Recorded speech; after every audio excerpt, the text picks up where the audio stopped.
भारतीय राष्ट्रीय काँग्रेस जिल्हा उपाध्यक्षपदी संभाजीदादा नरवाडे यांची नियुक्ती।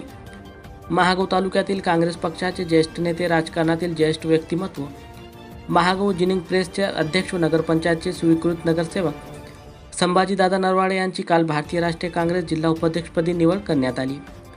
महागाव तालुक्यात संभाजीदादा नरवाडे हे ज्येष्ठ असून काँग्रेस पक्षात त्यांची पकड मजबूत आहे। महागाव नगरपंचायतचे स्वीकृत नगरसेवक आहे। संभाजीदादा नरवाडे यांनी शेतकरी, शेतमजूर व सर्वसामान्य नागरिकांचे, कष्टकऱ्यांचे, महिलांचे प्रश्न सोडविण्यासाठी भारतीय राष्ट्रीय काँग्रेसच्या माध्यमातून काम सुरूच ठेवल्याने त्यांच्या यशाची पावती म्हणून काल भारतीय राष्ट्रीय काँग्रेस जिल्हा उपाध्यक्षपदी त्यांच्यावर जबाबदारी देण्यात आली व त्यांची निवड करण्यात आली। या जबाबदारीचे श्रेय संभाजीदादा नरवाडे यांनी यवतमाळ जिल्ह्याचे नेते माणिकराव ठाकरे, शिवाजीराव मोघे, वामनराव काका, विजयराव खडसे, तातोजी देशमुख, वजाहत मिर्जा आदींना दिले आहे।